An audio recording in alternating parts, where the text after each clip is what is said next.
A gente tem agora na Nature qual foi os 10 maiores nomes da ciência mundial nesse ano de 2023. E pela primeira vez aparece um não humano, que é o ChatGPT.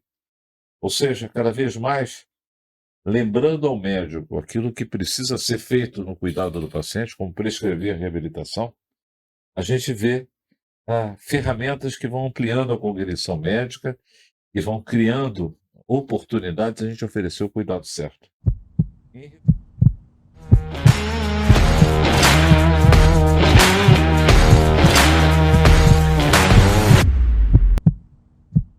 Olá pessoal, tudo bem? Vamos lá para mais um episódio do Rehab CardioCast. Vamos conversar hoje sobre insuficiência cardíaca. Se você está gostando do nosso episódio, então se inscreve no nosso canal, curte, compartilhe esse conhecimento com os colegas que têm interesse em conhecer um pouco mais sobre a reabilitação cardíaca. E hoje eu trouxe uma pessoa mais que especial, tá? É uma pessoa que já vem brilhando na área de cardiologia com excelência, tá? Um profissional renomado no Brasil e fora do Brasil.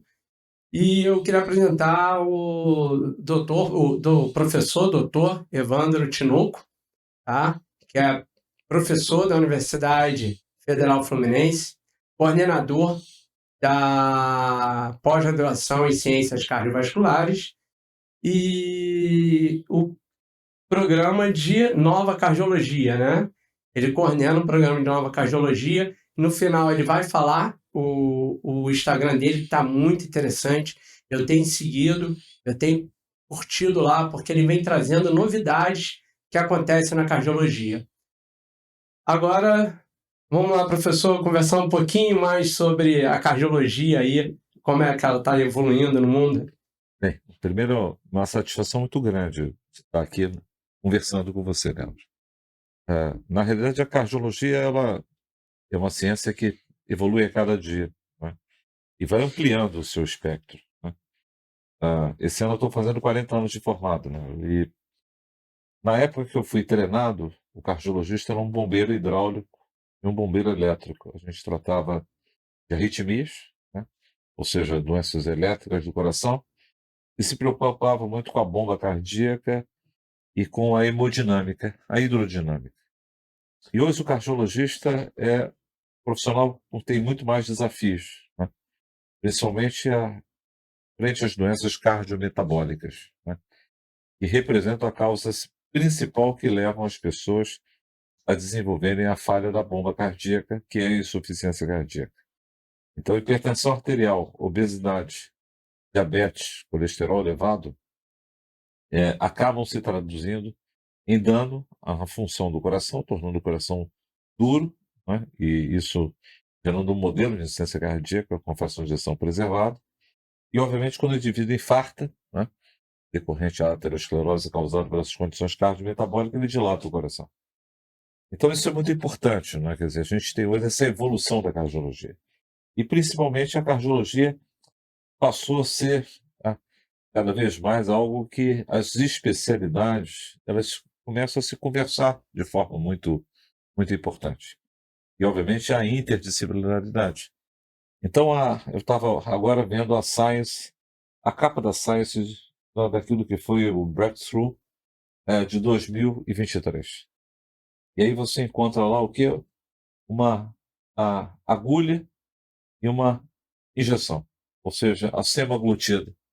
É um remédio que revolucionou o tratamento da obesidade. E esse ano a gente sabe que não só trata a obesidade, mas previne a doença cardiovascular no paciente obeso. E hoje, no mundo inteiro, né, a gente vê os efeitos de um medicamento reduzindo a obesidade. E agora a gente, com certeza, que reduz risco cardiovascular. E também, tratando pessoas obesas, a gente diminui sintomas de insuficiência cardíaca. Então, esse é um ponto assim fundamental. E, por outro lado, a gente tem na Nature, né, se a Science apresenta o que foi o breakthrough, e aí aquilo que foi o grande impacto, que é justamente a visão cardiometabólica, né, que você que lida com exercício, que trabalha na área de reabilitação, sempre chama muita atenção de porque ainda é subpesquisa. A gente tem agora na Nature qual foi os 10 maiores nomes da ciência mundial nesse ano de 2023. E pela primeira vez aparece um não humano, que é o ChatGPT. Ou seja, cada vez mais lembrando ao médico aquilo que precisa ser feito no cuidado do paciente, como prescrever reabilitação, a gente vê ferramentas que vão ampliando a cognição médica e vão criando oportunidades de a gente oferecer o cuidado certo. Em resumo, a cardiologia hoje ela passa justamente de tratar os pacientes da forma correta, na prevenção, aqueles que já têm a doença, oferecer o tratamento certo, reduzir o tempo entre o início do sintoma e o diagnóstico, oferecer ao paciente o acompanhamento e o monitoramento domiciliar e personalizar o cuidado, usar a genética e uma série de dados do paciente, a ciência de dados, para personalizar o cuidado. Então, a gente vê hoje um novo conceito, uma emergência, aquilo que a gente chama de metaclínica da cardiologia. Alguma coisa que vai além da clínica, alguma coisa que a gente usa dados, inteligência artificial, e, obviamente, constrói um plano de cuidado dos pacientes. Então, os pacientes, quando terminam a consulta hoje, ele não só deve pedir que dê a ele uma prescrição, né? Ou seja, um conjunto de remédios e, obviamente, um calhamaço de exame para fazer. Mas pergunte também qual é o plano de cuidado. Isso é fundamental, porque sem um plano terapêutico, você que também milita na área da medicina hospitalista, você sabe que é justamente nesse momento que você, como médico, se reúne com a equipe multidisciplinar, você constrói um projeto terapêutico para o seu paciente. Então, os pacientes cardiovasculares são pacientes crônicos, né? Não vai ser salvo com um remédio ou um stent. Ele vai precisar de cuidado, né? E frequentemente e obviamente educação. Então, esse também é um ponto assim, fundamental para mim hoje, poder estar aqui exercendo aquilo que eu acredito, que é o letramento e o autocuidado dos pacientes. Então, caminhar 10.000 passos por dia, fazer, obviamente, uso dos seus medicamentos e fazer uso da atividade física, ter uma alimentação adequada, dormir 7 a 8 horas por dia. Tudo isso vai construindo aquilo que a gente chama hoje da moderna saúde cardiovascular ou cardiometabólica nos seus 8 passos. Então, esse é a coisa importante hoje. A gente quer falar em prevenção, né? Porque a insuficiência cardíaca infelizmente, na cardiologia, é um dos maiores desafios. É parecido com um câncer. E o que você tem que trabalhar é para que esse paciente seja identificado e tratado precocemente. E uma coisa, você abordou e falou, só para chamar um pouquinho mais a atenção, quais são os fatores de risco que podem levar o paciente a uma insuficiência cardíaca? Excelente pergunta, né? O que leva à insuficiência cardíaca? Eu diria que o grande fator de risco para essa condição é a hipertensão arterial. Então, todos nós devemos ter uma pressão arterial de 120 por 80. E reduzir a sua pressão arterial quando você é hipertenso e acompanhar diariamente a sua pressão arterial é importante para você ajudar o seu médico a ter a hipertensão arterial tratada. Esse é o grande fator que leva à insuficiência cardíaca. E você acha que no Brasil a insuficiência cardíaca é tratada de maneira global, correta? Ou você acha que tem muito hipertenso maltratado no Brasil? Ou que não sabe que é hipertenso e não consegue tratar? É extremamente importante essa sua observação. A hipertensão é uma doença silente, né?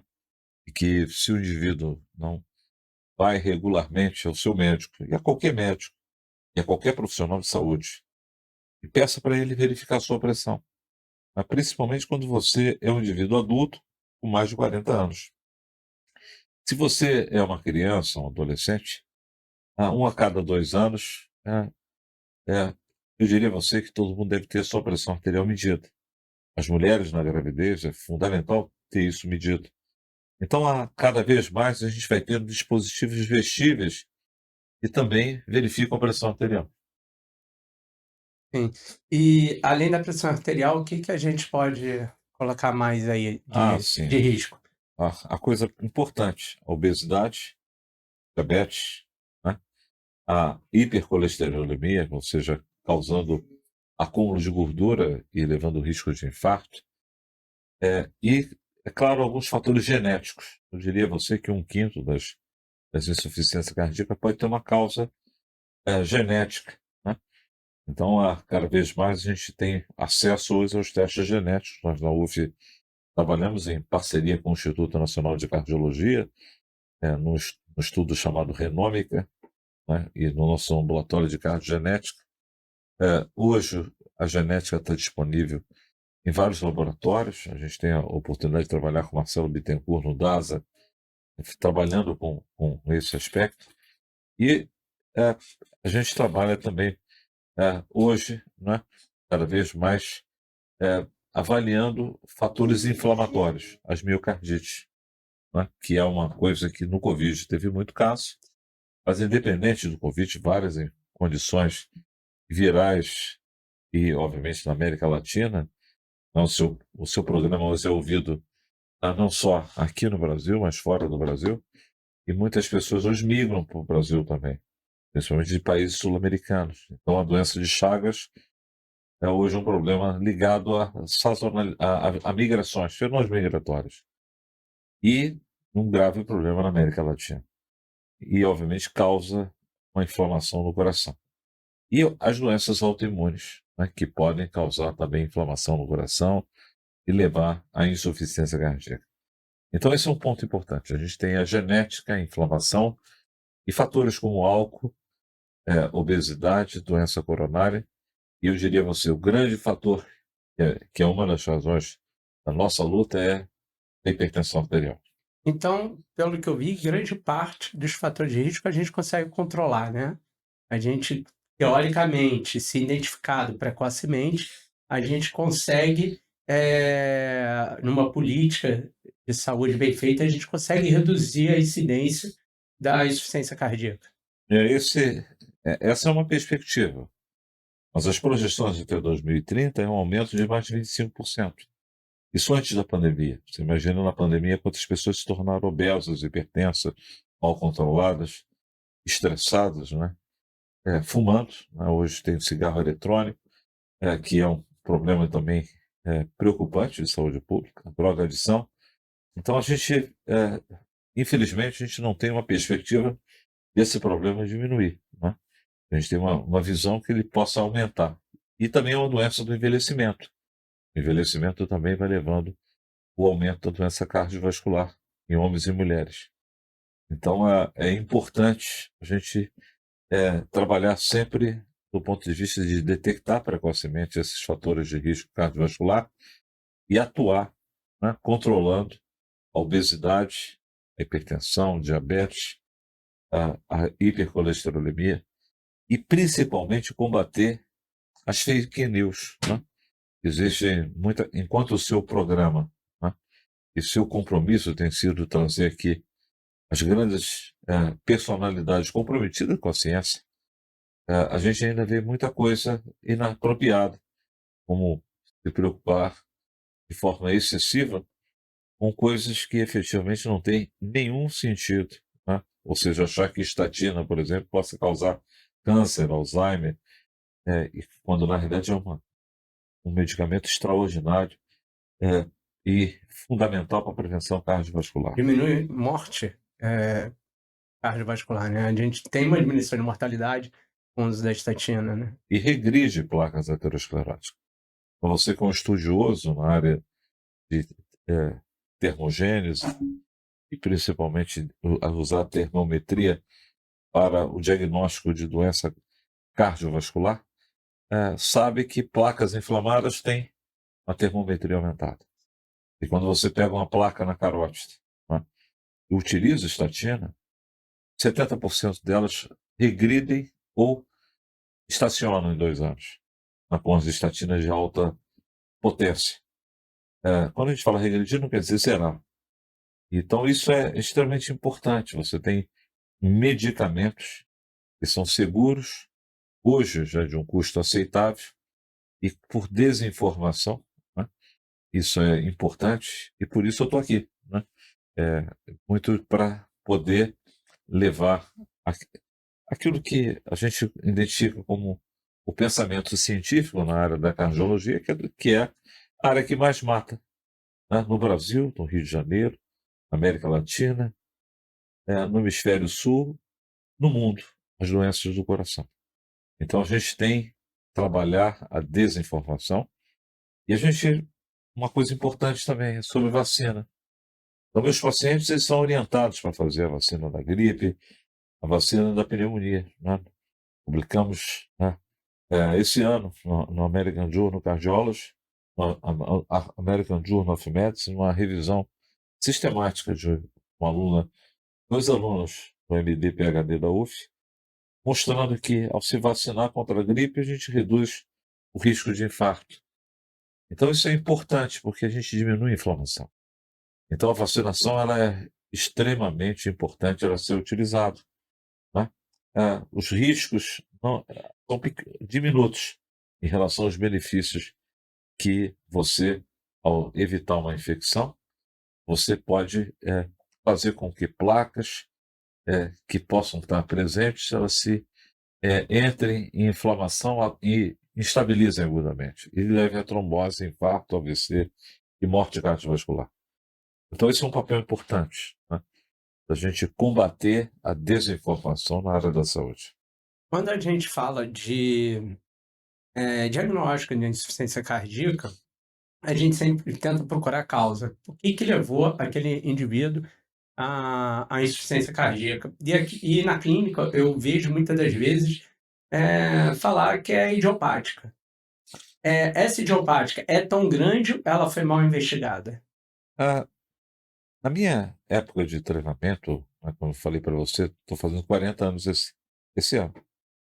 E a gente tinha basicamente três causas que levavam ao infarto, a insuficiência cardíaca. O infarto, a doença valvar ligada à doença reumática e o indivíduo ser um alcoolista. Quando isso não estava presente, a gente dizia que era idiopática. Então, você percebe que isso chegava às vezes a 50% dos casos. Hoje, ah, quando a gente lança a mão da cardiogenética, quando a gente lança a mão das técnicas de ressonância, que é obrigatória para quem tem uma insuficiência cardíaca, é como se fosse uma biópsia do coração. Então, a ressonância é algo que a gente tem uma análise do tecido. E às vezes a gente encontra amiloidose, às vezes encontra depósitos de ferro, e os testes genéticos, né? Essa é uma combinação que a gente usa com frequência. Então, essa é como ir no oncologista e não fazer uma biópsia, né? Então, a biópsia não invasiva, na insuficiência cardíaca, eu não tenho dúvida. Duas ferramentas que eu uso com muita frequência, né? Após afastar a doença coronária, a ressonância cardíaca e testes genéticos. Então, eles são extremamente importantes. E a gente, assim como você, luta bastante para tornar a ergospirometria uma coisa que, que seja solicitado. E também é algo que eu considero extremamente importante. Nos Estados Unidos, praticamente nenhum paciente com insuficiência cardíaca não tem mais ergospirometria. Mas aí é um problema da formação, né? Nos centros de formação. Então, é muito interessante que a ergospirometria, ela, infelizmente, ela não está disponível em muitos centros de formação. Assim como a reabilitação. Então, a gente na UF, a gente está ativando agora a ergospirometria e o nosso centro de reabilitação também está sendo reativado. E é fundamental, porque quando você utiliza o método e tem experiência com o método, eh, dificilmente essas duas abordagens elas deixam de ser prescritas pelo aquele cardiologista, aquele colega que vai cuidar dos doentes cardiovasculares. Então é muito importante o governo investir nos centros de formação. E, obviamente, para se tornar hoje cardiologista, tem que aprender a ergospirometria, interpretar a ergospirometria, assim como conhecer os testes genéticos e não ter nenhuma dúvida da importância deles no esclarecimento, assim como na amiloidose, por exemplo, você consegue identificar a causa, né, chamada cardiologia de precisão, que é um dos elementos da nova cardiologia. Então a gente precisa ter diagnósticos precisos. Então hoje o paciente ele precisa conhecer o plano terapêutico e conhecer as causas da sua doença e também quais são os exames que ele deve estar sendo submetido. Porque às vezes o colega pode ter um lapso, esquecer em relação àquilo. E o paciente, conhecendo a sua doença, ele ajuda a promover uma coisa chamada metacognição. Então a gente sempre diz o seguinte: todo paciente deve conhecer a sua doença e deve sempre pedir ao seu médico se tem mais alguma causa que pode explicar aquela doença. Todo paciente merece ter 3 diagnósticos diferenciais. E fazer isso e conversar com o seu médico, e o paciente se torna o quê? Um indivíduo ativado.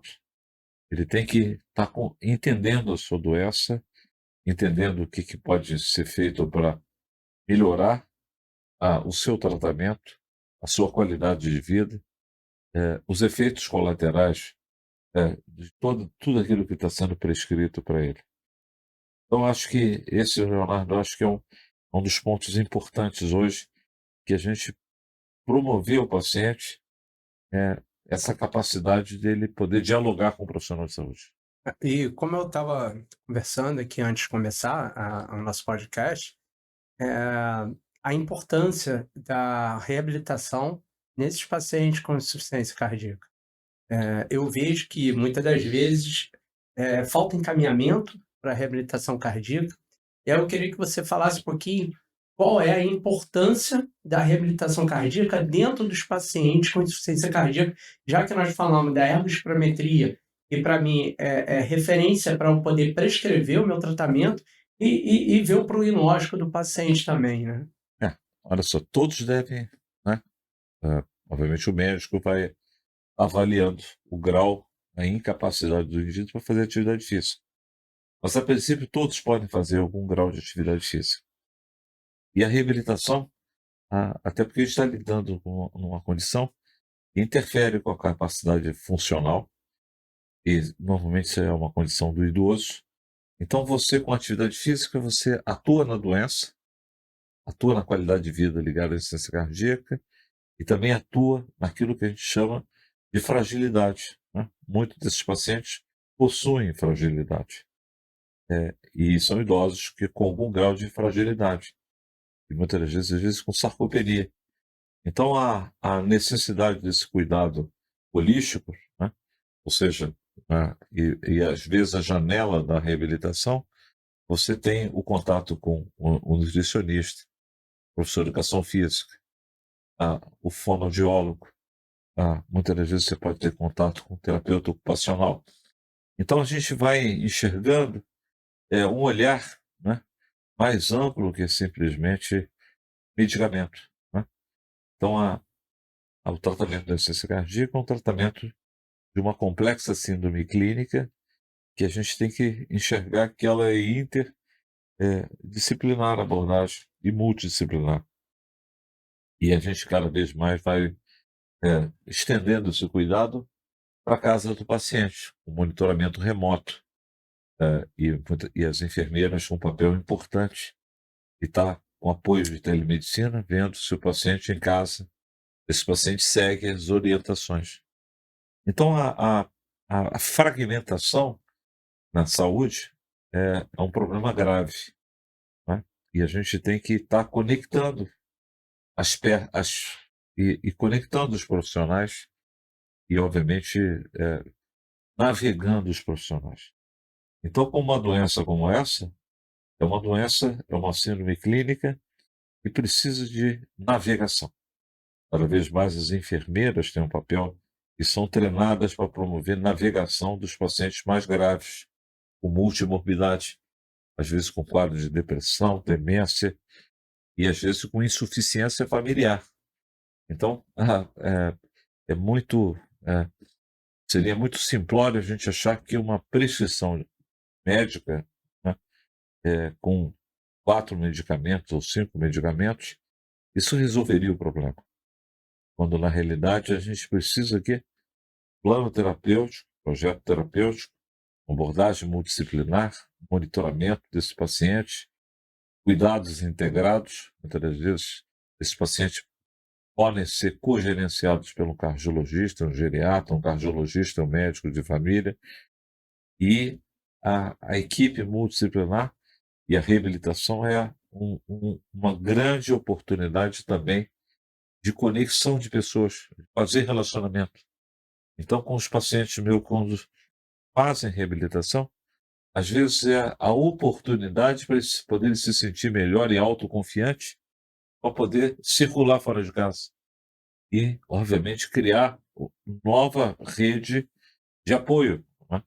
Então a gente não sabia disso, né, que hoje no cuidado do paciente, as redes de apoio, né, as redes colaborativas de pacientes têm um papel central, né, construindo uma saúde, né, e uma melhora da capacidade desse indivíduo, né, e voltar a ter, obviamente, uma vida, de qualidade, uma vida sobre várias dimensões, que quando a gente avalia a qualidade de vida, a gente volta vê que esses pacientes reabilitados, eles têm vários avanços em várias dimensões, não só na dimensão de estar fazendo mais atividade física, né, mas ele passa a ter, obviamente, uma série de ganhos, né, quando você reduz a sua fragilidade e passa a estar integrado e mais ativo e bem cuidado,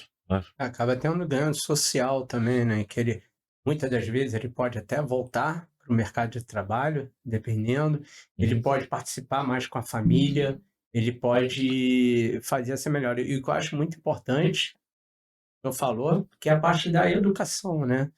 E o que se o paciente tem insuficiência cardíaca, ele tem que entender a doença dele, entender quando ele se coloca em risco, porque a gente vê, às vezes, o paciente, por algum comportamento, acaba descompensando a insuficiência cardíaca, e a gente aumenta a mortalidade e a hospitalização desse indivíduo. E quando o paciente sabe o que pode ou não fazer e tem um conhecimento dessa doença, como que ele vai ter os cuidados, a gente muda, essa perspectiva do paciente, né. Exatamente. Então os pacientes eh, eles não são estáticos, ele tem uma jornada, né.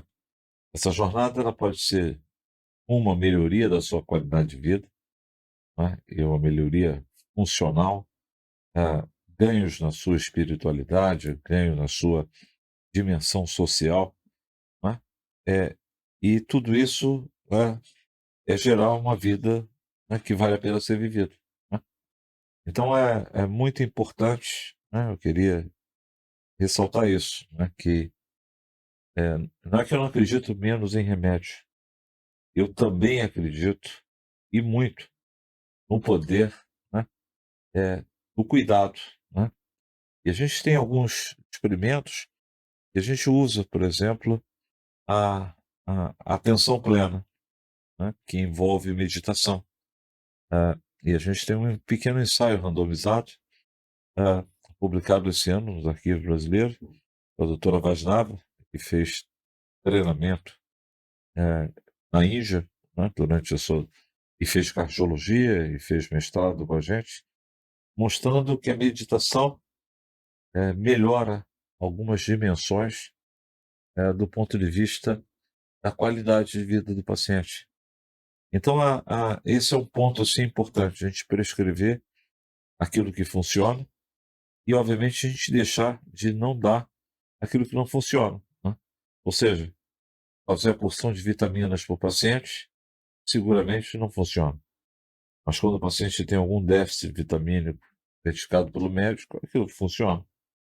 Então a gente vai identificando os aspectos da funcionalidade que vai sendo deteriorada pela insuficiência cardíaca ou pelo processo da senescência, e a gente vai corrigindo isso, né. Então isso você vai personalizando o cuidado dessa condição.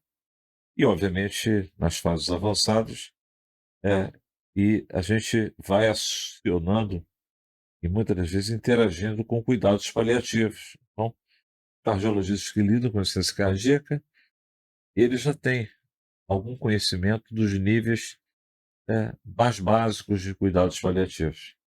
E quando você progride na insuficiência cardíaca para uma fase extremamente avançada, você vai precisar do apoio do paliativista, né, que vai oferecer cuidados personalizados para esse indivíduo, né.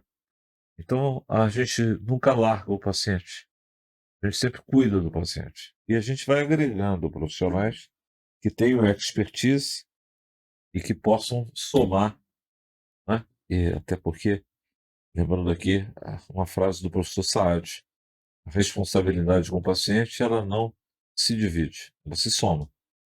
Então a gente soma as responsabilidades dessa equipe, né, que cuida do paciente. Eu estava lembrando aqui, uma das causas e você falando de não, e tudo pro lado extremo, né.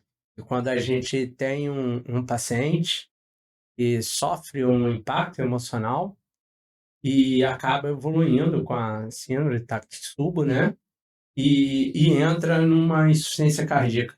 Como que isso acontece para gerar insuficiência cardíaca e se ela é permanente ou pode ser reversível? É, também, excepcional pergunta. Quer dizer, durante muito tempo nós médicos separamos a cabeça, a mente do coração. Isso fez muito mal à medicina. E agora a gente tem uma reconexão de cérebro e mente com o sistema cardiovascular. Até porque as informações, do estresse, né, e isso, o Takotsubo, que é a síndrome do coração partido, pode surgir uma má notícia ou pode ser uma boa notícia, ou seja, ganhar na loto ou ganhar no cassino, pode levar você a ter uma dor, falta de ar e o surgimento de uma insuficiência cardíaca aguda. A maioria das vezes, essa forma de Takotsubo, ela depois de um período mais agudo, de 3 a 4, 5 dias, você pode ter uma reversão completa. Em alguns indivíduos, um risco residual permanece, né, a gente vem aprendendo sobre isso. E pode ser recidivante. Eu tive uma tia que teve 2 episódios de Takotsubo, a síndrome do coração partido. Mas o estresse crônico também pode causar doença cardiovascular e doença ligada à microcirculação, e pode deteriorar a função cardíaca. Então, a lidar e manusear o estresse, também precisa ser um foco de atenção, né, e alguns indivíduos podem desenvolver uma síndrome pós-traumática, né, ter vivenciado uma situação muito extrema, né, e, o apoio do psiquiatra, e técnicas, que possam atuando sobre o estresse, né, e a ansiedade, a gente pode melhorar, o status, né, do paciente. Então, o estresse agudo, por liberação de neurotransmissores, parece ocasionar por vias inflamatórias, né, e ou vias, né, de microvasoespasmo, uma disfunção cardíaca que tende a ser reversível, mas que pode levar à morte, né. Então é muito interessante essa sua pergunta. Então, e por isso que a gente, muitas das vezes a gente, né, cuida, da ansiedade e da depressão, né. Então hoje o médico deve utilizar ferramentas para poder avaliar no seu paciente cardiológico, cardiopata, se ele tem ansiedade ou depressão. Não só o médico, mas todo profissional. Então, assim como você usa, por exemplo, para ver a apneia do sono, né. Então faz parte hoje da avaliação da reabilitação do paciente, a gente saber se o paciente tem o quê? Tem apneia do sono, né. Então usar questionários para a gente Até porque quando você identifica isso, você melhora a, a pressão arterial, você melhora arritmias, né? Então a gente cuida dessas comorbidades do paciente, né? Então a gente identifica que essa troca entre os profissionais é fundamental, né? E a gente vai construindo através de escalas, questionários, e a gente vai construindo um cuidado do paciente. Então, todo paciente ele deve levar informações dos seus profissionais e pedir relatório, né? Porque a gente ainda tem um problema no Brasil que a gente não tem um prontuário do paciente, que ele viaja com esse prontuário quando ele vai numa clínica de reabilitação e volta ao seu médico, e vai ao nutricionista ou um psicólogo. Então a gente ainda tem uma fragmentação inaceitável.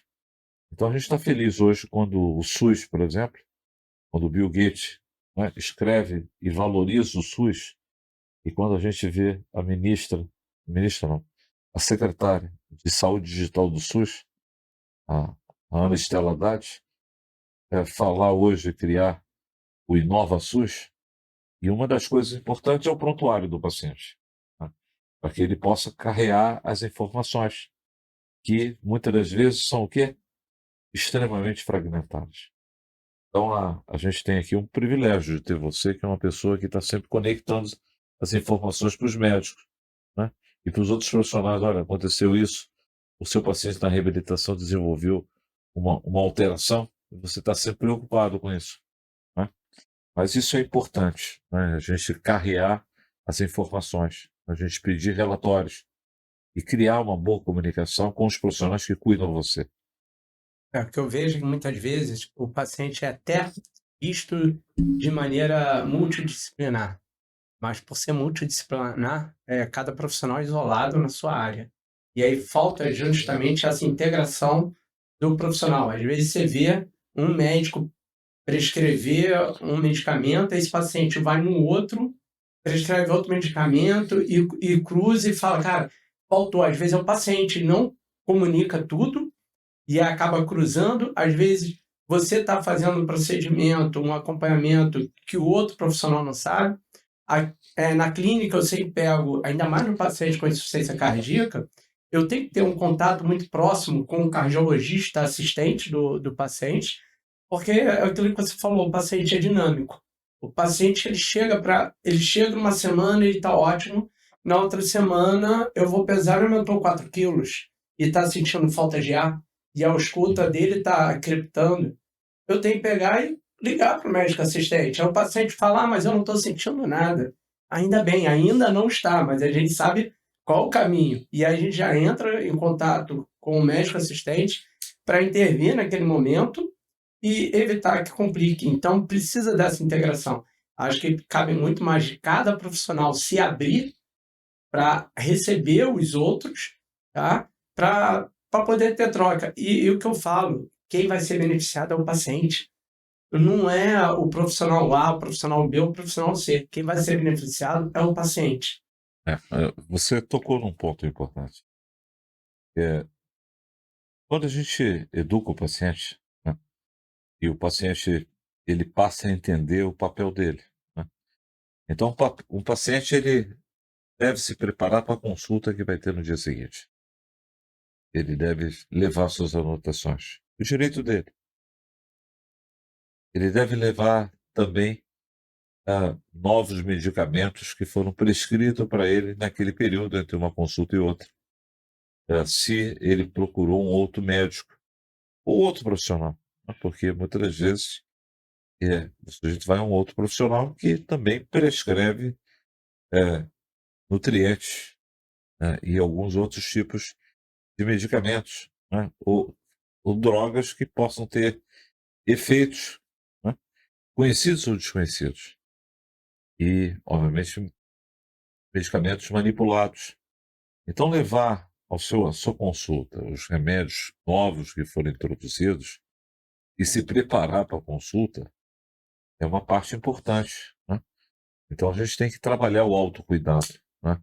O paciente tem que enxergar também que aquele momento que é dele, né?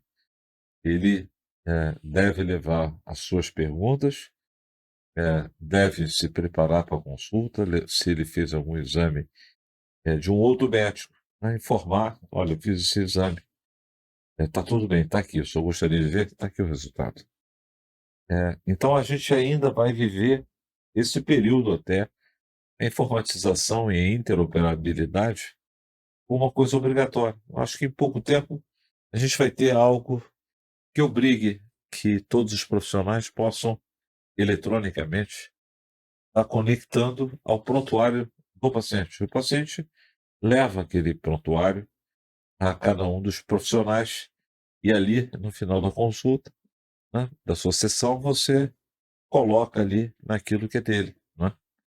Então a gente tem desafios, né, nessa conjunção, mas eu acho que isso não está distante, isso está mais perto do que a gente pensava, porque a epidemia do coronavírus, ela teve um aspecto trágico, que foi o sofrimento humano causado por esse biovírus, né, a dor da perda, a dor do sofrimento, e obviamente ele promoveu um psicovírus, né, ou seja, a mudança, a aceleração de coisas na saúde que estavam, que não estava sendo feita.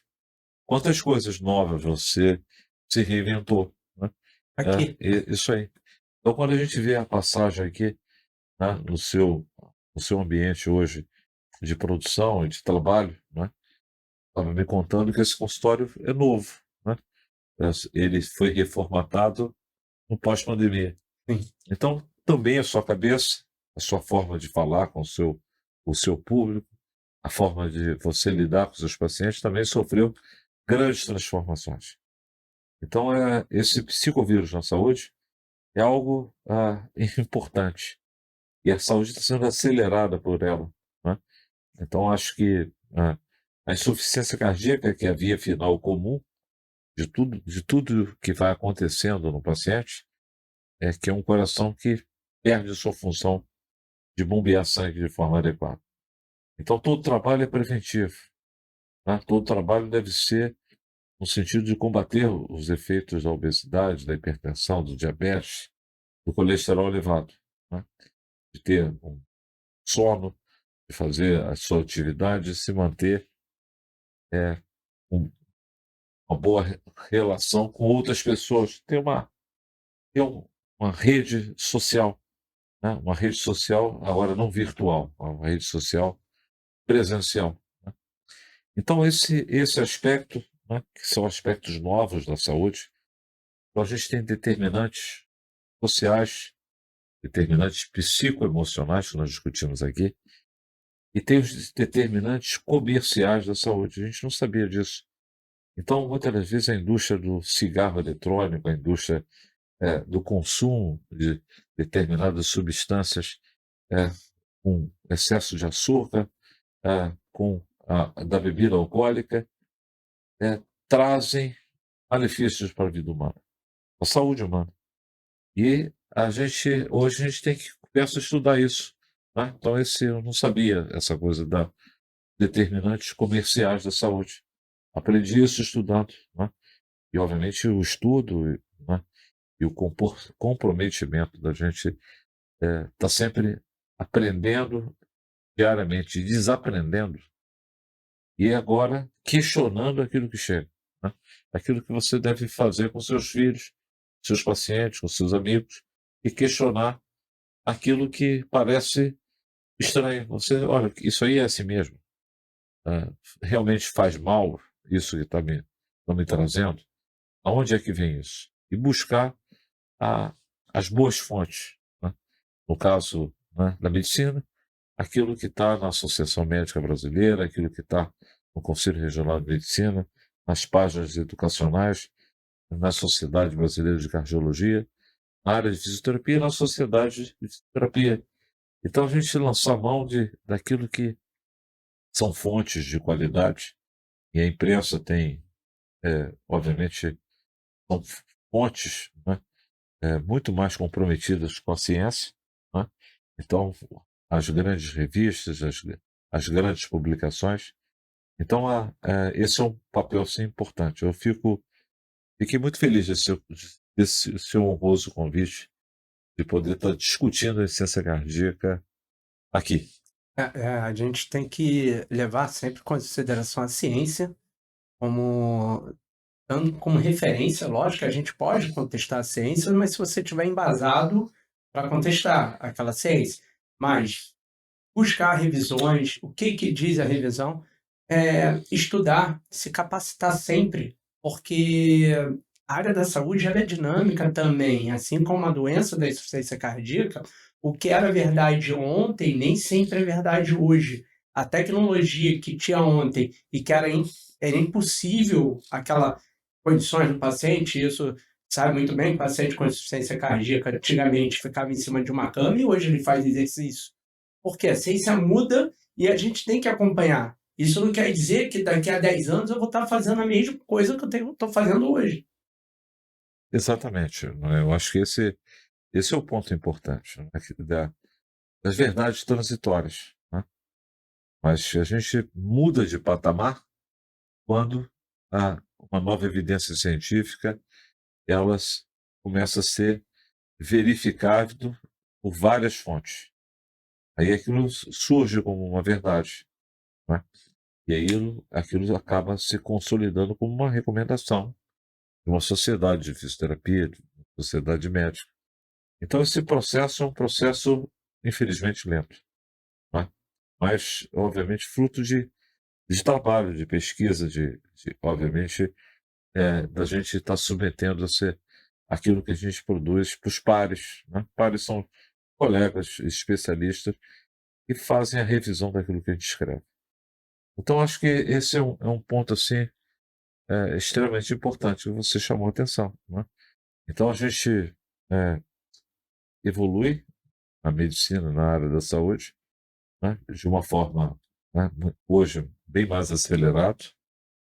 A gente, né, tem uma profusão de conhecimento médico, ele praticamente dobra a cada 3, 4 anos.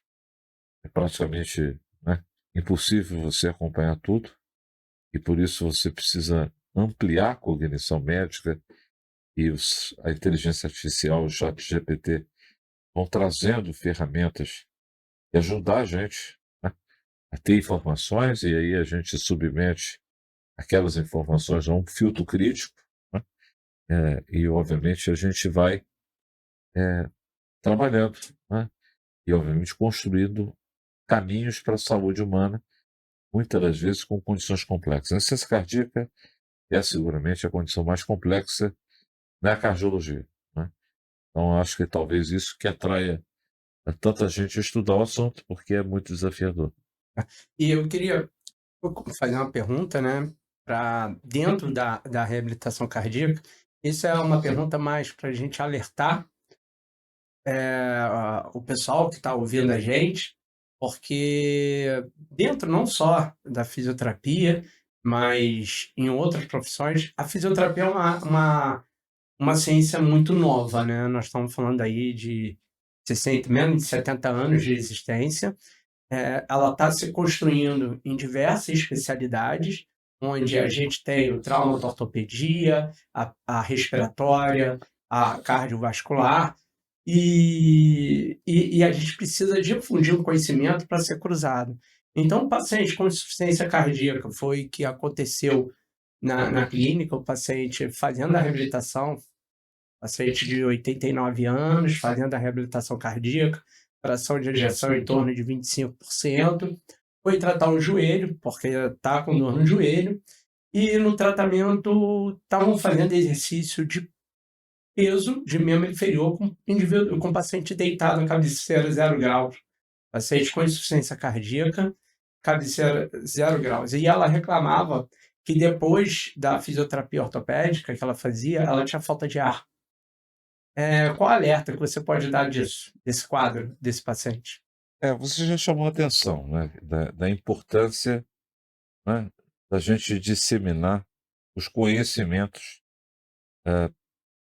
quando a gente tem, né, cada vez mais a pessoa idosa e muito idosa, com múltiplas comorbidades. Né? Então é difícil você ter só um especialista de uma perna, de um pé, de um joelho. Né? Tem o paciente e tem uma série de agravos comuns naquela classe, naquela idade. Então conhecer que a insuficiência cardíaca pode piorar quando, né, alguém usa um anti-inflamatório, né, e às vezes o médico, perante uma dor, principalmente o idoso, e ele às vezes vai lá e toma um anti-inflamatório e pode parar com edema agudo de pulmão, ou pode desenvolver uma insuficiência renal aguda. Muitas das vezes alguém pode fazer um exercício que gera uma sobrecarga ao coração, né, e obviamente esse exercício causar sintoma de um agravamento da sua insuficiência cardíaca. Então esse é a coisa importante, que a gente disseminar o conhecimento sobre insuficiência cardíaca, já que ela é muito prevalente. Ela acontece na população em torno de 2%. Em pessoas acima de 80 anos, ela pode chegar até 10%. Tem Então bastante gente. é comum, né. Então, como é uma condição comum, a gente tem que orientar os profissionais sobre o risco e, obviamente, a fisiologia alterada que a insuficiência cardíaca promove. Então eu acho que é isso, sabe, a gente sabe do desafio que é a biologia, né. A biologia ela tem uma coisa importante, que é um quê de ser imprevisível. Então mesmo a gente às vezes fazendo tudo certo, pode dar tudo errado. Então, é uma coisa assim, é incrível, né. Eu estava com um paciente que ele é jovem, tem uma insuficiência cardíaca e teve uma infecção, tomou, foi prescrito um antibiótico. Esse antibiótico, desenvolveu uma grave reação alérgica que levou ele a uma falência renal e por necessidade de diálise. Então, em horas ou dias, ele teve risco máximo de vida. E prescreveu um remédio para tratar uma infecção respiratória que estava correta. Então, isso mostra que o quanto que, obviamente, lidar com as pessoas, né, com doença, ela é um complexo. E que raciocínios simples em biologia, infelizmente, às vezes, não é tão simples assim. Então, por isso, a educação que você está fazendo aqui, a educação que você se compromete sempre de estar partilhando o seu conhecimento com outros profissionais de saúde, com fisioterapeutas, médicos, né, de outras áreas, né? Então, a gente tem sempre esse compromisso na UF, de educar os profissionais de saúde na nossa pós-graduação. Insuficiência cardíaca é um crédito, é uma disciplina à parte, né, que a gente explica, né? A gente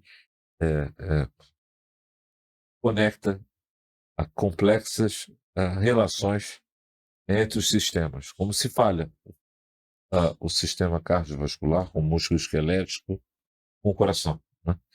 Então é muito interessante essa sua observação e isso gera para a gente alerta, né? Alerta, né, de como os profissionais hoje têm que conhecer a ciência cardíaca e como, mexendo na pré-carga e pós-carga, ou seja, e determinadas posições do corpo, você pode causar uma sobrecarga ao sistema cardiovascular e um agravamento desse.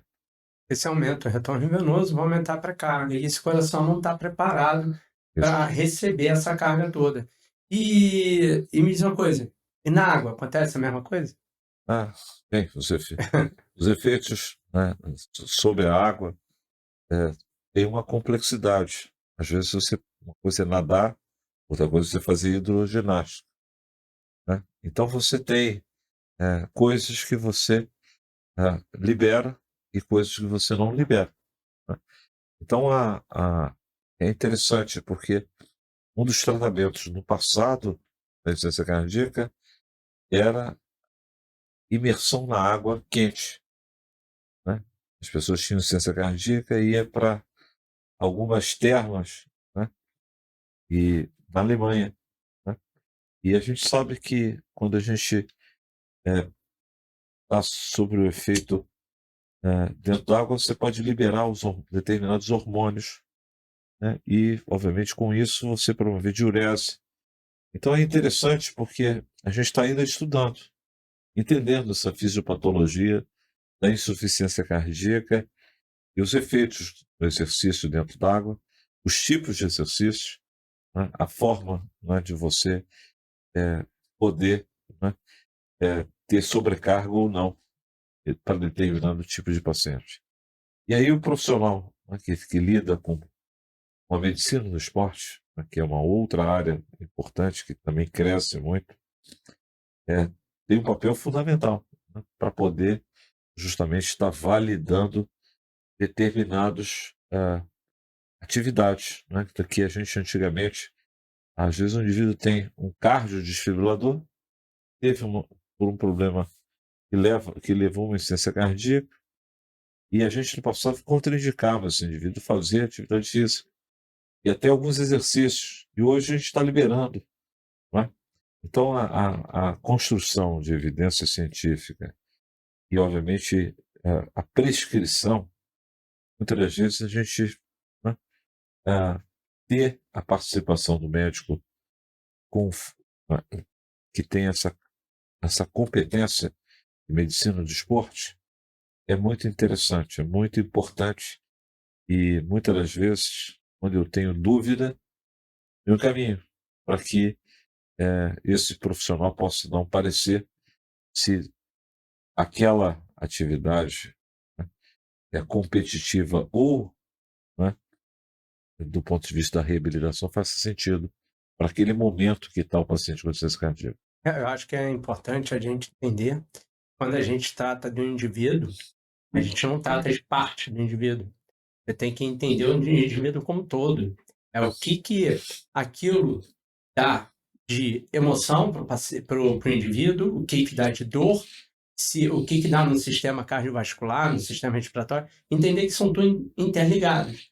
Então, eu não posso tratar somente o paciente com dor no joelho, somente com dor no joelho, porque ele, além disso, ele pode ter uma insuficiência cardíaca, ele pode ter uma insuficiência renal, ele pode ter várias comorbidades que vai interferir. Então é bom, o profissional não tem que ser especialista na insuficiência cardíaca, na reabilitação de insuficiência cardíaca, mas tem que saber que aquele procedimento que ele dá, ele vai mexer no organismo do indivíduo como todo, né? Isso, exatamente, né? Essa fisiologia integrativa, né? E os órgãos se falam, né? E os órgãos se falam por várias conexões assim muito simples, como o sangue passando pelos rins e você urinando e depurando, mas por conexões que passam pelo sistema imunológico, pelo sistema endócrino, pelo sistema nervoso. Então essa integração, né, e essa conexão que que vai se estabelecendo, ela é importante, né, é fundamental. Então é um pouco isso que eu gostaria de estar deixando aqui. Você sim, Eu queria que você falasse um pouquinho da Nova Cardiologia é, também, eu que fico você está nesse programa aí e apresentasse para o a pessoal. Nova Cardiologia foi um canal que eu comecei a desenvolver, com a minha mentora de mídia social, que é a Marcela Laguna. E a gente desenvolveu um projeto, que é justamente sobre essas transformações que passam hoje a cardiologia, e que eu vi acontecer. E, obviamente, levar essa mensagem para as pessoas da medicina personalizada, da utilização da inteligência artificial, da utilização da educação, do letramento, né, do que o paciente tem que ter, do processo de decisão compartilhada que o profissional de saúde, né, deve se capacitar para esse caminho. A mentoria dos profissionais, tendo em vista que, assim como você falou da fisioterapia clássica, né, eu conheci a fisioterapia fazendo a assistência respiratória aos pacientes internados e reabilitando nos ambulatórios as pessoas que tinham tido fratura ou AVC. E hoje o fisioterapeuta é uma profissão das mais dinâmicas que eu conheço, né. Então, todas essas mudanças, a gente tem a necessidade de estar acompanhando, né. E, obviamente, os avanços em termos de medicamento, tecnologia, né, e cuidado, né. Então, todas essas coisas estão integradas hoje é, dentro da medicina de precisão, da medicina personalizada.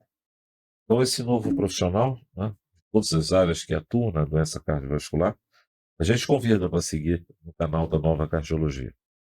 E a gente está sempre lá liberando informações, né, e conexões para que os pacientes e os profissionais possam também estarem vivendo essa transformação que passa aquela que é a ciência e a arte, né?